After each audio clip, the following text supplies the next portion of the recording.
Hi, Russell. How are you? All right? Bill. Fixed everything up for you? Look, Bill. What do you think of the Allen Retreat? Bill. Nice? Bill. Great view of the bay, nice and quiet. Bill, Great please. security, isn't that great? Bill, the men have got a number of complaints. The room service is terrible. Yeah, the food's so bad it's made Ronno crook. Yeah, and I asked the head porter to bring up my bags and he hit me with a stick. And there's plenty of bars, but there's nowhere to get a drink. What a bad And nobody's ever believed that the promoter doesn't have power. The power belongs to the manager and the agent. This pivot man is given the power by the manager, who's given the power by the act. The public is here, the promoter is here. The promoter is at the mercy of the power source. Act, manager, agent. If this agent wants to play for John Walker in San Francisco, there is nothing I can do about it. All I can do is do my job well, retain my relationship. I ain't gonna give you blow, I'm not gonna give you a lady, and I'm not picking up your hotel tab. Well, first, do you have an album out? We will have one by September. When do you want to play here? In October. We figured we'll let the album sink and get some airplay, and then we'll be able to play it. I mean, we don't have to have. Do I have to tell you now before you play here, or can I wait till the album comes out? No, can I wait till the album comes out and then tell you? We left the album with the receptionist. I'd like you to hear the album, and they told us that you're the guy in this town, right? And get your reaction to the album, because if we don't play for you, we'll have to play for somebody else, but we're coming to you first. But I can take a while before I give you the okay, yeah? Yeah, you got 24 hours. 24 hours? Yeah. I'll talk to my people. Okay, very good. At one point, there was at the place I had at the beach, the Family Dog on the Great Highway, there was a large sort of community meeting that Bill was present at, and I was present at, and so on. And people were saying, oh, Bill is becoming a monopolist, and so on and so forth, and Bill's monopolizing the scene. And I turned to every band or band leader in the place, and I said, are you under contract to Bill? And they said, no. And I'd say, Bill, do you have a contract on this person? No. And I went around the room, and there were 8 or 10 important bands there, and the situation was the same with everybody. And I said, well, okay, I don't want to hear from any of you anymore that Bill Graham's a monopolist. You know who Bill Graham is? Yep. What do you think of him?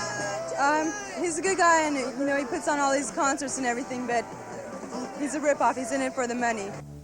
We want to have a good time like all these dudes do, but they got the money and we don't, you know? Bill Graham's a millionaire, man. He won't even let us in. People can stand on our corner in front of a building for 3 hours, and we'll say over and over again, we're sold out, we're sold out, we're sold out, very nicely. The 73rd time, I'll say to them, just go back to Sacramento. And they still say, man, somebody comes along and sees this. They didn't see the first 74 times. What they see is this one time. I said, okay, look, get your fucking ass out of here. Those people were leaving hating Bill Graham. One time it happened, and a guy turned to his lady and said, huh, see, Bill Graham told me to fuck off, huh? He got what he wanted, and he left. I have a one-of-a-kind toy for Bill. Next time he gets really angry, pissed off or whatever, I hope he can take his anger out on this, the Led Zeppelin dartboard.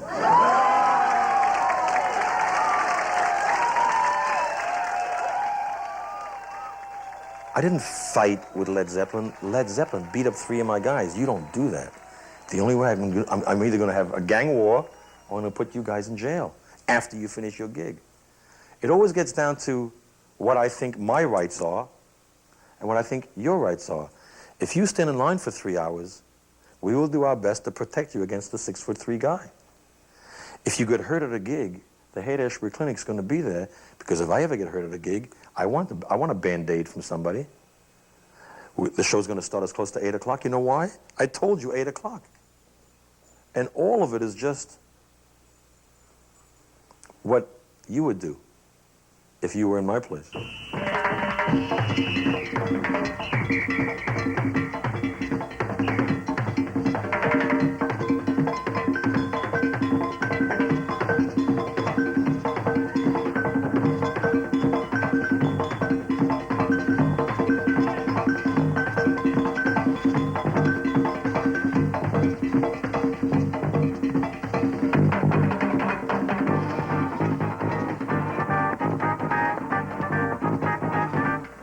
We both seem to feed off our adversity. You know, we both know that pressure makes a diamond out of charcoal, you know, and some people back away from adversity, you know, but we both get charged from it, you know. That's when we really, you know, we feel inspired, you know. Oh, I can't do it, huh? Well, watch this, you know.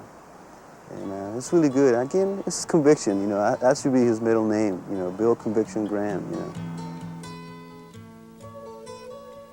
He's very concerned about the public. He realizes that somebody pays, and he's told us this 1,000 times, somebody paid $10, $12, $15 to come to our concert.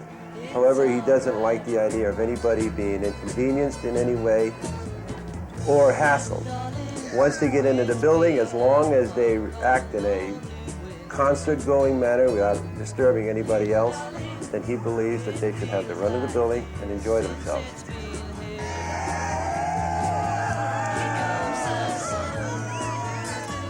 Big outdoor shows, they scare me to death, you know. You go out and play the Cotton Bowl in Texas or something, you go, oh man, you know, what, security's not right, or the dress rooms are a mile from the... Bill always has it totally together. It's as good as it can possibly be.